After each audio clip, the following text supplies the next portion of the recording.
selamat datang di Kabupaten Majalengka bersama saya Muhammad Rifianto.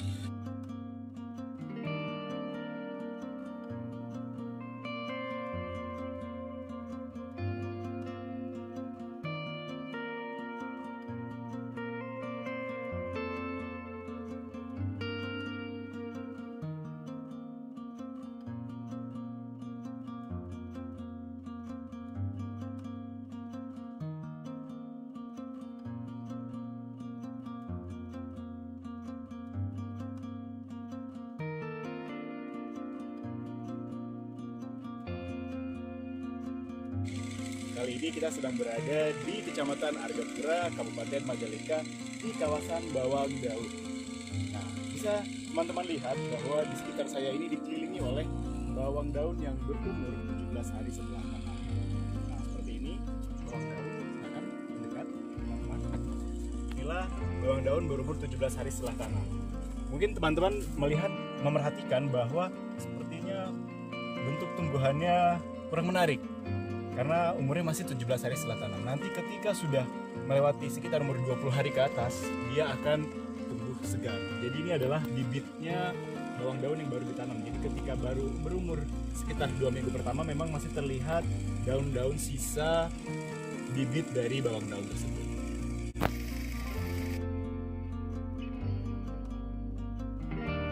Selamat pagi semua, perkenalkan nama saya Memang Lukman, petani bawang daun dari Desa Cikaracak, Kecamatan Argapura, Kabupaten Majalengka. Ini adalah bawang daun berusia lebih dari 100 hari setelah tanam. Warnanya yang hijau, lebat, dan tinggi menunjukkan kualitas bawang daun yang sangat bagus. Saya mempunyai lahan sekitar 2 hektar kurang lebih. Yang 1,5 hektar saya tanamin bawang daun, tapi ada sebagian yang bawang daunnya saya tumpang sari sama cabai.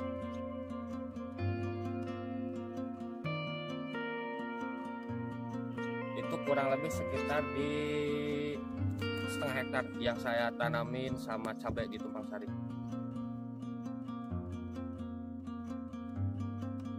Saya bertani bawang daun kurang lebih udah sekitar 8 tahunan. Kenapa saya milih bercocok tanam bawang daun? Karena bawang daun itu lebih menjanjikan, dalam artian fleksibel gitu. Bila mana bawang daun bagus, kita bisa lari buat sayur, buat pengiriman ke pasar-pasar tradisional. Nah, ketika kita pemeliharaan kurang bagus, bawang daun masih bisa kita larikan buat benih. Jadi pasarnya itu bisa ke benih juga, bisa ke sayur juga.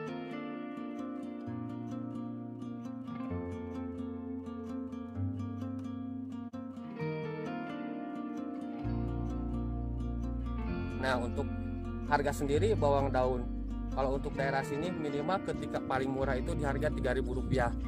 Nah, ketika ada permintaan bagus sempat mencapai di angka Rp12.000 per 1 kilogramnya.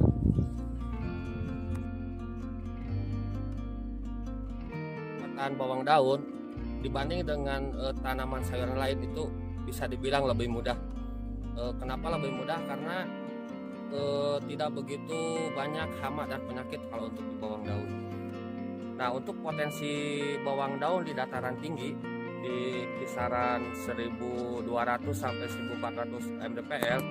Di sini kalau kita tanam 1 kintal bawang daun, hasil panen diperkiraan di angka 5 sampai 6 kintal bawang daun. Nah, tetapi kalau kita tanam di dataran rendah di sekitar 700 sampai 900 mdpl, itu tanam 1 kintal bisa mencapai 1 ton 200, minimal 1 ton sampai 1 ton 200 untuk dataran rendah.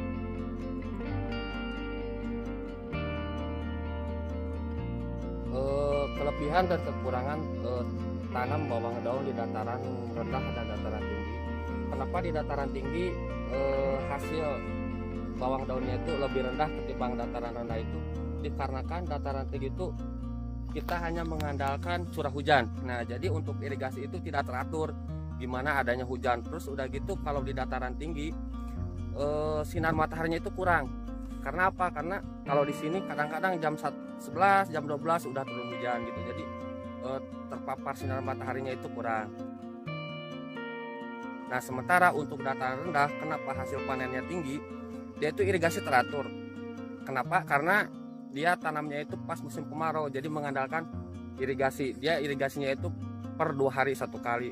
Terus ditambah lagi dengan pencahayaan matahari yang full 1 hari gitu. Jadi ketanamannya itu lebih subur dan lebih keras. Jadi hasil panennya itu lebih bagus ketimbang hasil panen yang di atas. Ada kelemahannya juga. Nah, untuk di dataran rendah hama dan penyakitnya lumayan lebih banyak ketimbang yang di dataran tinggi gitu. Oke, terima kasih Pak. Sama-sama.